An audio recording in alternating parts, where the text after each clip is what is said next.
Qatar's Emir, he defies Israel now, attends Hamas funeral in Doha and sends a very strong message to Mr. Netanyahu. Doha is making headlines again, and this time it's not about diplomacy, it is about betrayal. The Emir of Qatar, Sheikh Tamim bin Hamad Al Thani, has openly joined mourners at a funeral in Doha, just days after Israel launched a deadly strike on Qatari soil.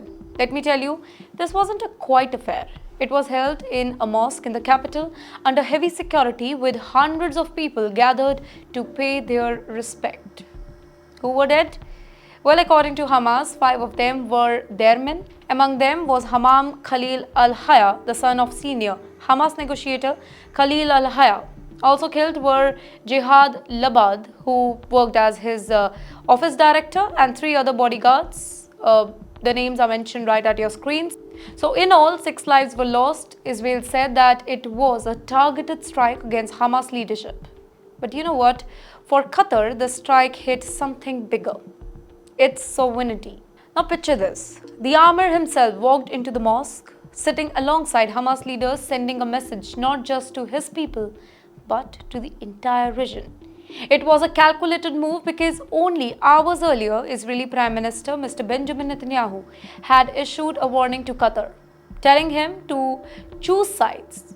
Well, Sheikh Tamim's response? He appeared on camera at the funeral of Hamas leaders, making it crystal clear where Qatar stands. Well, this particular moment tells us a lot, right? For years, Qatar has played the role of mediator, hosting Hamas's political office, negotiating ceasefire in Gaza, even working with the US to free the hostages.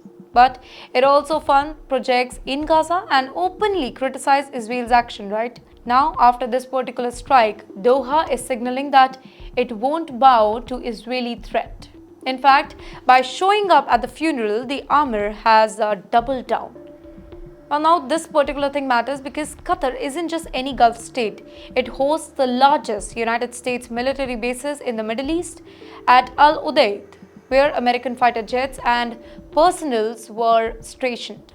It also has ties with Iran, Turkey, and now increasingly with Russia and China. Now, in other words, Doha plays all the sides. But this time it's leaning heavily towards Hamas. For Mr. Netanyahu, this is a nightmare scenario. Israel already faces growing anger in the Arab world over its Gaza campaign, and now one of Washington's closest ally in the Gulf is openly defying him.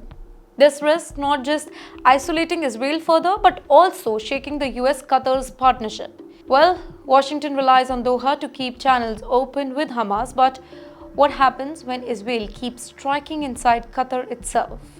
The symbolism is powerful. The Emir of Qatar attending the funeral of Hamas leader, it is not just about mourning. It is about politics.